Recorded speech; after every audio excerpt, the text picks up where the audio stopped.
मेरे साथियों, अब इंतजार खत्म होने वाला है। प्रधानमंत्री आवास योजना की पहली किस्त जारी करने का समय आ गया है। अगर अभी तक आपने नई लिस्ट में अपना नाम नहीं देखा है, तो जरा सतर्क हो जाइए, क्योंकि जिनका नाम सूची में होगा उन्हें पहली किस्त इसी महीने सीधे खाते में मिलने वाली है। और अपना नाम कैसे चेक करना है, उसकी पूरी विधि इस वीडियो के लास्ट में बताई गई। नमस्ते दोस्तों, पीएम आवास योजना की पहली किस्त को लेकर जो सस्पेंस बना हुआ था, उस पर से पर्दा उठ चुका है।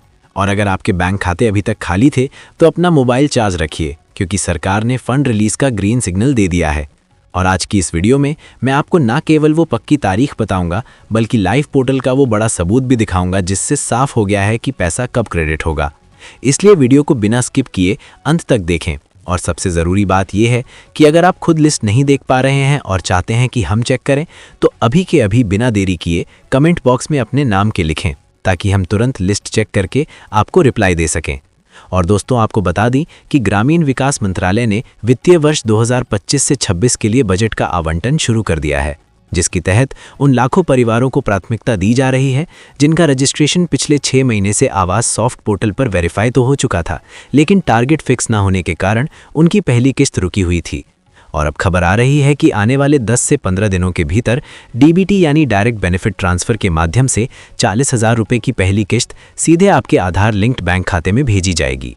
लेकिन इसके लिए ये बहुत ज़रूरी है कि आपका FTO यानी फंड ट्रांसफ़र ऑर्डर जनरेट हो चुका हो। और अगर आपको नहीं पता कि FTO क्या है, तो वीडियो में आगे मैं आपको स्टेप बाय स्टेप दिखाऊंगा कि आप अपने मोबाइल से कैसे चेक कर सकते हैं कि आपकी फ़ाइल राज्य सरकार से केंद्र सरकार के पास पहुंची है या नहीं।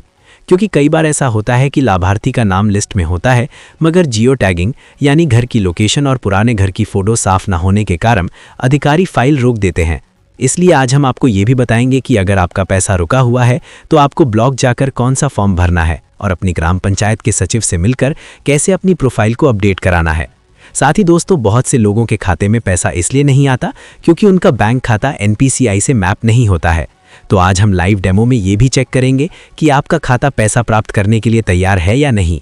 और जिन नए आवेदकों ने हाल ही में आवेदन किया है, उनके लिए भी एक बड़ी खुशखबरी है कि सरकार ने सर्वे का काम लगभग पूरा कर लिया है और नई पात्र सूची जारी कर दी गई है, जिसमें कच्चे मकान वाले परिवारों और BPL कार्ड धारकों को सबसे ऊपर रखा गया है। तो अगर आपने अभी तक अपना नाम नहीं देखा है, तो वीडियो के अंत में हम आपको एक ऐसा तरीका बताएंगे जिससे आप केवल अपने आधार नंबर से अपना स्टेटस जान पाएंगे और ये भी देख पाएंगे कि आपके गांव में और किन किन लोगों को आवास का लाभ मिला है, ताकि आप जागरूक रह सकें और अपने हक का पैसा समय पर पा सकें। और दोस्तों, बात यहीं खत्म नहीं होती, क्योंकि अब मैं आपको वो बारीकियां बताने जा रहा हूं जो अक्सर लोग नज़रअंदाज कर देते हैं। जैसे कि अगर आपके आधार कार्ड पर नाम की स्पेलिंग और बैंक पासबुक पर नाम की स्पेलिंग में एक अक्षर का भी अंतर है, तो आपका पैसा PFMS द्वारा रिजेक्ट कर दिया जाएगा, जिसके लिए आपको तुरंत अपने बैंक जाकर EKYC करवानी होगी। और साथ ही साथ कई बार ऐसा देखा गया है कि बैंकों के मर्जर के कारण IFSC कोड बदल गए हैं। पुराने ग्रामीण बैंक अब बड़े बैंकों में मर्ज हो गए हैं। तो अगर आपने आवेदन करते समय पुराना IFSC कोड दिया था, तो उसे तुरंत ब्लॉक जाकर अपडेट करवाएं, नहीं तो FTO जनरेट होने के बावजूद ट्रांजैक्शन फेल हो जाएगा और पैसा बीच में ही अटक जाएगा, जिसे वापस लाने में आपको महीनों लग सकते हैं। और दोस्तों, आपको ये भी ध्यान रखना है कि जब आपके घर का जियो टैगिंग होता है, यानी जब अधिकारी आके फ़ोटो खींचते हैं, तो उस वक्त आप वहाँ मौजूद रहें, क्योंकि अगर खाली प्लॉट की जगह किसी और के बने हुए मकान की फ़ोटो गलती से अपलोड हो गई, तो सिस्टम आपको अपात्र घोषित कर देगा और आप हमेशा के लिए इस योजना से वंचित हो जाएंगे। इसलिए सतर्क रहना बहुत ज़रूरी है। और दोस्तों, एक और बहुत महत्वपूर्ण जानकारी जो अक्सर लोग मिस कर देते हैं, वो है शिकायत निवारण। यानी अगर ग्राम प्रधान या सेक्रेटरी आपकी बात नहीं सुन रहे हैं या आपसे पैसों की मांग कर रहे हैं, तो आपको डरने की ज़रूरत नहीं है, क्योंकि सरकार ने PG पोर्टल और CM हेल्पलाइन नंबर जैसे 1076 या 181 शुरू किए हैं, जहां आप घर बैठे फ़ोन घुमाकर अपनी शिकायत दर्ज करा सकते हैं। और यकीन मानिए दोस्तों, इन शिकायतों पर 7 दिनों के अंदर कार्रवाई होती है। इसलिए अगर आपका नाम लिस्ट से जानबूझकर काटा गया है, तो चुप ना बैठें, अपनी आवाज़ उठाएं। और दोस्तों, एक नई अपडेट आवास प्लस योजना को लेकर भी आई है, जिसमें उन परिवारों को जोड़ा जा रहा है जो 2011 की जनगणना सूची में छूट गए थे। अगर आपके पास पक्का मकान नहीं है और आप मजदूरी करते हैं लेकिन फिर भी आपका नाम लिस्ट में नहीं है, तो आप ब्लॉक के वीडियो कार्यालय में जाकर आवास प्लस की सप्लीमेंट्री लिस्ट के बारे में पूछताछ करें, क्योंकि हो सकता है कि आपका नाम वेटिंग लिस्ट में पड़ा हो और आपको पता ही ना हो। और दोस्तों, घर बनाते समय एक तकनीकी बात का और ध्यान रखें कि सरकार के नियमों के अनुसार आपका मकान कम से कम 25 स्क्वायर मीटर के क्षेत्र में बनना चाहिए, जिसमें एक कमरा और रसोई शामिल हो, क्योंकि जब दूसरी और तीसरी किश्त के लिए इंजीनियर जांच करने आएंगे तो वो इंची टेप से नापेंगे, और अगर आपका निर्माण कम जगह में हुआ या मानकों के अनुसार नहीं हुआ तो अगली किश्तें रोक दी जाएंगी, जिससे आपका घर अधूरा रह सकता है।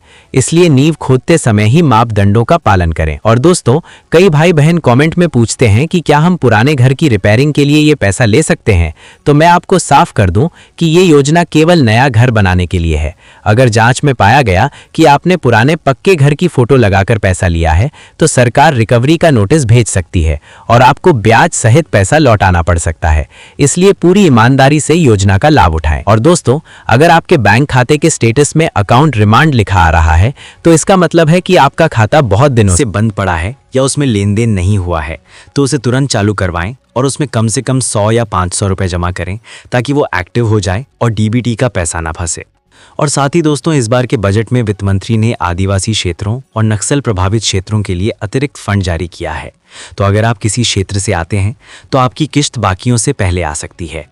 और दोस्तों, मैं आपको ये भी याद दिलाना चाहूँगा कि आवास योजना के साथ साथ आपको 90 दिन की मनरेगा मजदूरी भी मिलती है, जो लगभग 20 से 25 हज़ार रुपये होती है। तो जब आप अपने घर का काम शुरू करें तो अपने रोजगार सेवक से कहकर अपना मास्टर रोल ज़रूर भरवाएं, ताकि आपको घर के साथ साथ मजदूरी का पैसा भी मिले, जो आपके निर्माण कार्य में बहुत मदद करेगा। और अंत में दोस्तों, अगर आपको लिस्ट चेक करने में कोई भी दिक्कत आ रही है या वेबसाइट नहीं खुल रही है तो आप प्ले स्टोर से आवास ऐप डाउनलोड कर सकते हैं, जो कि सरकारी ऐप है, और वहां बहुत आसानी से आप अपनी फ़ोटो और आधार नंबर डालकर सारी जानकारी ले सकते हैं। जिन भाइयों बहनों ने अभी तक कमेंट नहीं किया है वो जल्दी से अपना नाम और ज़िला कमेंट कर दें और चैनल को सब्सक्राइब करके बेल आइकन ज़रूर दबा लें।